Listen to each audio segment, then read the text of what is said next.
Uganda Youth and Prominence Program. We welcome you to another episode with Anita. Anita is still with us. Glad to be here. Anita, your story is doing me well, and I'm sure glad. it's doing every viewer well. So we are available on all social media platforms, YouTube, Twitter, Facebook. The catchword is Rite TV Uganda Youth and Prominence Program. Anita, Yes. we had finished Nabisunsa, we went home for vacation. Yes. Transition between vacation and high school. Yeah. I would like to hear that story. Yeah. Was it a smooth journey? Do you think at that point it's something you wanted that God denied you? We are looking at your story and the hand of God in it. Okay. So you know when you finish S4 and you're joining S5, you want to go with your friends. So you all want to come back to either Nabisunsa or just join another school, but you're all together. Thank you. But as life has it, everyone will get their own points because you went to school alone. So when the grades came out and you know, we got to recognize where everyone lies, we got quickly learned we can't be in the same schools. True. So I remember trying to go to a particular school with my friend, her at S4. We go and we ask, I think we went as very ambitious young students before receiving our grades and ask the administration, we want to join the school. We can't, three of friends, me and my two friends, three of us, we want to join the school together. I know. Make life easy for yourselves. Yes, you know, want to be together. But yeah, we all got different grades. We all, one stayed in Nabisunsa and we all left the school, something like that. But for me, you know, started looking for schools, you know, transitioned in S5. So I went to a couple of schools and asking for a place like you do, but usually your grades should speak for themselves. But my grades were not that great, at least for the Nabisunsa student standard, let me say it like that. They were quite average, but again, the school I went to in Nabisunsa was very top-notch. So they're expecting only this as particular grade range, thank you. So one of the schools I go to, I remember asking for a place and they explained and told me, we can't have you here because you're so like dense or something like that. And so we kept looking for schools, but I think in hindsight, God did close all those pathways. We're trying to push through thick and thin to really get into the school. And somehow God opened another seemingly easy route in another school. First of all, that was international.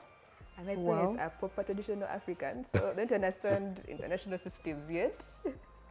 That's like me. Yeah, so they were like, no, it's not an option. What do you mean? How? What's wrong with your Ugandan system? Has it failed? No? Let's keep trying. I know. Yes. So I think after push to shove, we ended up in the international route, in that international school which I went to. Yes, which is Vienna College, Namgongo. Wow. Yes. So we have now settled in Vienna College, Namgongo. Yeah. Anita, from a traditional family like me. Yes. I understand your parents very well. My daughter is in King's College, Budo, so I understand you so well. Yeah. So we are settled in Vienna. Yeah. What was the cultural shock? Oh, there was no cultural shock. Settling in Vienna College. I remember the first meeting, when you start that term, we have a meeting with I think she's called like the madam, you know, like the lady that takes care of the girls in the boarding room. Okay. Yeah, the madam, call her madam. So, and I remember she's telling us just the usual things. Girls, make sure your hair they allowed hair. So I had to grow my hair, which is good. Since I was flat. 1 inch, I remember it, like 1 inch. So I remember she's telling us, girls, make sure your hair is in a puff. You're only wearing pumps. Make sure your braids are not that long. Make sure you're neat for the school assembly tomorrow and the next day. And so the madam asks, any questions? I remember a girl putting up her hand and saying, madam, what if I have this? I was like, hold up. You can talk back to a teacher or even ask. Nice. Or even ask. Nice. And she listened to you and answered you and repeated herself because she's trying to tell you, no, this is the rule. You're trying to breach the rule, but she's telling you this is the rule of the school.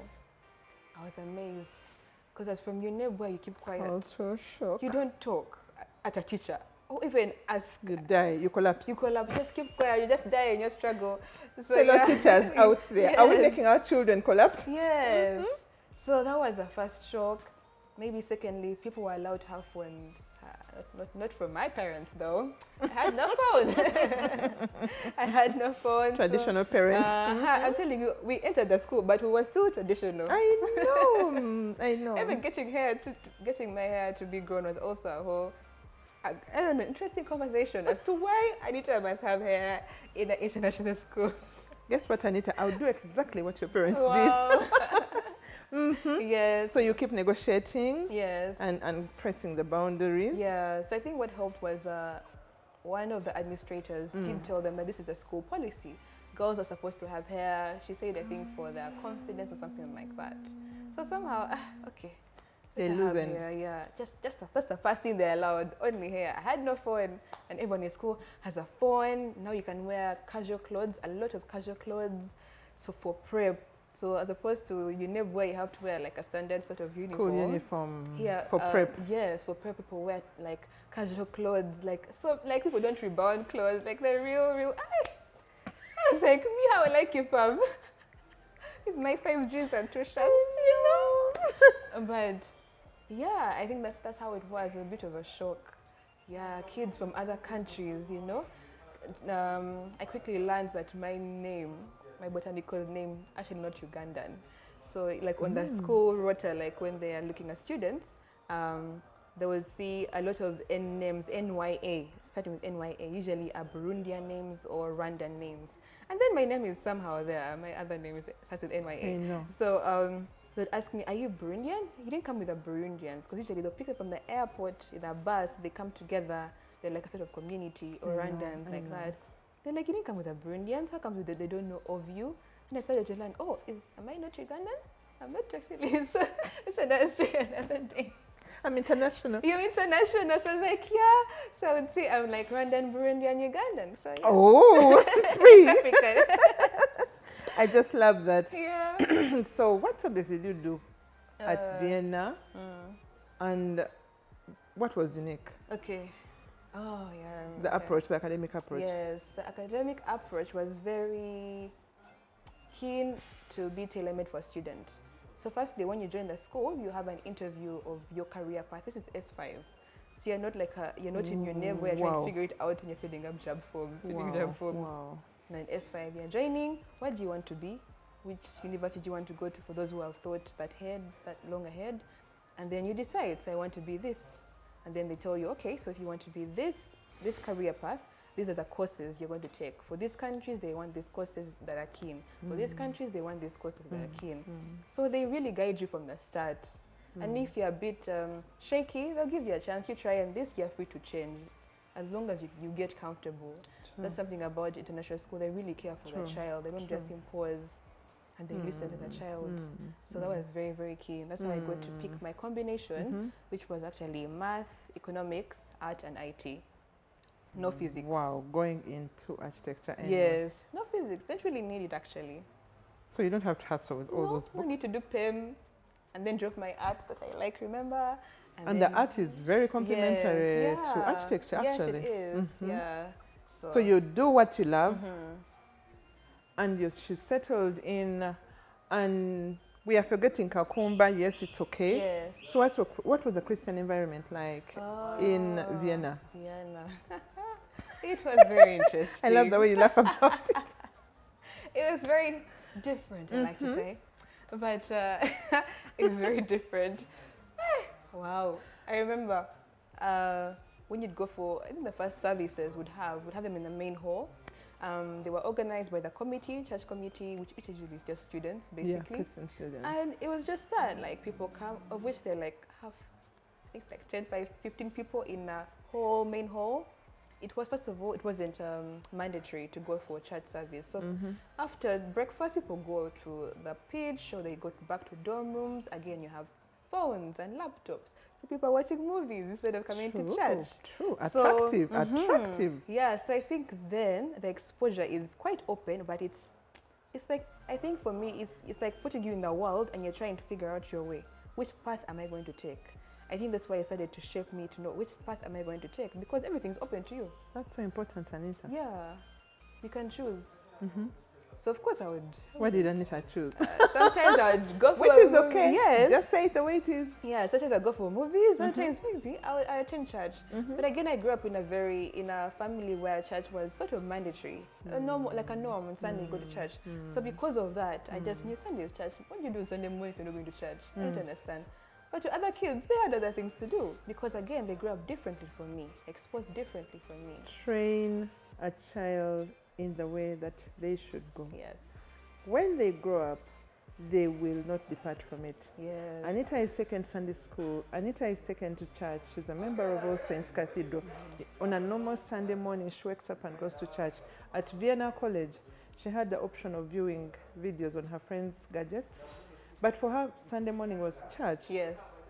My God, Anita. Yeah. We read these things in scripture. We take them lightly. It's true. Great. So, most of the time you chose? Yeah, church. Yes. Yeah. A typical church, few members, just typical, praise and worship, a guest preacher, and that's it. Yeah. Wow. Can you remember anything you see God was practically doing something you didn't know then, but in retrospect you're like, he was looking for me? Yeah. Wow. Wow, let's start with, so when I joined Vienna, I had, first of all, the teachers, I have to commend them. I love how Say it, Anita. I have to commend the Vienna teachers. Always the technique of how they teach, or it's just the international curriculum and how they groom them to teach students. They're very keen to pick out a child's strengths and encourage that and nurture that in your own individual way. So as opposed to UNEB teachers where they would be a bit more harsh if you didn't understand something, I remember another culture shock. Imagine being in class and sir, our teacher, we call them sir or madam, would say, okay, class is ended, but if you have any questions, let me know. And you just follow him like, sir, you don't understand? Like, okay, we'll meet after after class, just here in the compound out of the staff room, and we discuss. And they were so patient to go through something over and over again. Even just in class, if he says, you could put up your hand and say, sir, I didn't understand.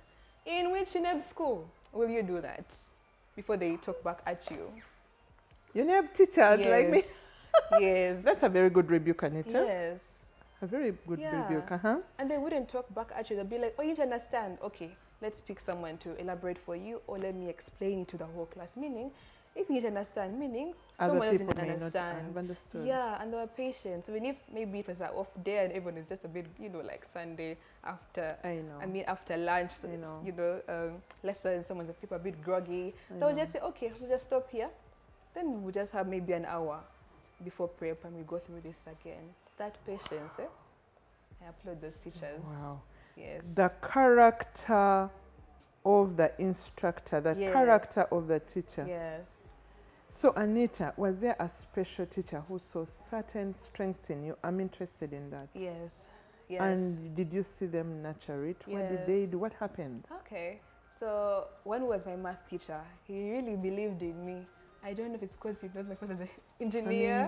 He thought, it's really, so why traumatic. not? It's there. Why you not? know? He really believed in me. He would just say, Anita, you can do this. Is easy.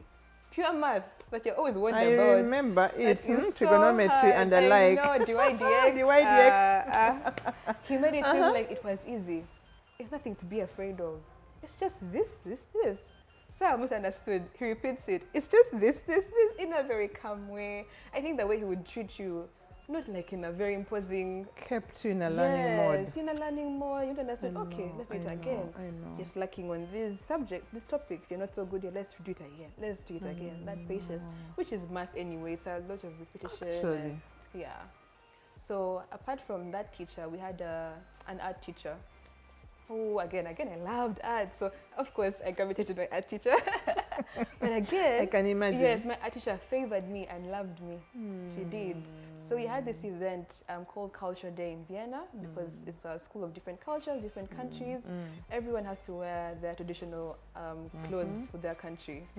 So on this day, I remember I was still new to the school. I didn't know what to do. So, but they came rounding up for people to contest and just, basically model in culture wear. I know. So I had I remember my dorm mate, she didn't want to do anything, but she wanted to do something for someone. like make someone dress up. She's into fashion, I remember. Can you imagine at that time? Fashion was actually a thing she liked. So I think she just somehow, I was like, okay, let me try. Because again, I didn't fear being in front of people that much. Right, from Kampala parents, the front line. The front line, the lights, yes. Yeah. So I remember she made me look like a Nigerian princess. Like she sewed a chitenje on me. And then she put like things on me. A fellow student. Yeah, so she's like into fashion. So for her, I like that. And she puts you together. So she does this piece on you. Yeah, so she has to carry that thing she had attached to me, and we walk. I remember I had to walk in feet because it's part of the attire. I had to walk in feet to the place we were going to model and everything. So if you know, your model contestants come up, people are applauding, people are saying boo, a typical student congregation really. So at the end of the day, I think we're about 5 contestants, and people kept dropping off with different tasks. And the last task I think was to dance. And I used to dance a lot in Abisunsa, so I'm not too shaken not to dance in front of people. And so I think that spoke about my confidence at that time. Not so much, but it spoke a bit. It's growing. It's growing. It's yes. being modeled. Yes, it spoke to my teacher, who was the art teacher, who was also a moderator on that table. Yes. So apart from being an art teacher, she's also, I think, in head of welfare, sort of, with students. And she liked extra things about students. Like, don't just be Anita. Plain you. No. She hated people who are playing. Wow. She wanted to bring you out. Like, what can you do? You can sing. Okay, Anita who sings, Anita who does art, Anita who does chemistry. Like, but she's such a child developer. She is. She is a child developer. Is. So you appear for this contest. Yes. And how did it end? I ended as the winner. I was crowned the queen. Wow, just like that. Just like that. Student, teacher, everybody getting together. Yeah. Because the other girl fell off. What did that do to you? You, Anita? It didn't hit me yet. It did hit? Yes. I just like that. It didn't hit me yet. But I also want us to capture something from Vienna. Yeah. You're just a church girl. Is that right? Ended, Anita? Well, so this study, this part of being a queen was just the start of teachers or people seeing leadership potential. Wow. Yes. So being a queen happened at the start of joining S5. Then, you know. So you're now a queen. I'm now a queen. And you're in church. Yes. But then what does a queen mean? A queen is really just a representative of a school. You're like a sort of leader in a way, mostly because of how you conduct yourself. At least as it later turned out to be. True. Yes, that's what a queen was. True. So my teacher would pick up on me on assembly. She'd be like, so we're going to have an address from the queen about this topic. Out of the blue. Out of the yellow. And you have to come up out of the yellow. Out of the yellow. And you have to quickly come up with one. You have a new one. Yes. And then go in assembly and speak. This woman believed in me. And so you quickly organize your brain. Yes. Come up with the queen. The queen. Equivalent to the queen's status. Yes. Like the way, even just the word the queen, you can't be normal. You get it? You can't. Like you can't just hide you in can't. students. You can't. Everyone calls you the queen. Everyone addresses you as the queen. Wow. So it's constantly reminding you can't be normal. You can't be like. You can't do what everybody else is doing. My God, God was shaping you, Anita. Yes, yeah, that mentality of I just want to be normal. I just want to hide. No. Now I want you to wrap up. Where did it take you via chapel? Yes. Like in 2 minutes. Okay. So from there, I became a leader as we go on. I became a leader, a sports prefect actually to be particular. And after that, we had to, you know, as the school progresses, every term, what they call it, the committees get out of hand and you need a new committee. You need a new committee to take over. In particular. True. So the lead that we had, very interesting. I remember she came up to me end of prep and told me, Anita, we have been praying and God has said you're going to be the head of chapel. And you're like, me? I'm like, me? I can't do this. I would like to not be. Okay, I like to be in front, but not responsibility. I think that's the right thing. So you now want me to lead all the Christians in this school? Yeah, to lead all the Christians. I'm even still struggling. I mean, I go for dances. I attend church, but I still go for dances. I was proper lukewarm as they come. So the transition happened mostly when I became the head of chapel. I got to understand how chapel works. So you come, you organize, you pray, you bring people for worship practice. You make sure church is in order, microphones are in check, everything is okay. And then you're the one who opens the service, says, praise God. Oh. Oh, please. You're the one who opens the service and says praise God and everything. You coordinate everything, the guest preacher, attend to them, end of the day. But one of those days we had a guest preacher that was, invited as usual. But that's the day that in particular I gave my life to God. This is like in S6 at this time, February, I think, or March. I gave my life to God. And I was just S6. Yes, S6. S6. Anita meets the Lord in Senior 6 Yes. through a guest preacher. Thank you so much, Rite TV Youth and Feminist Program. We have enjoyed you, Anita, and we will see a bit more of Anita in the next episode. Thank you.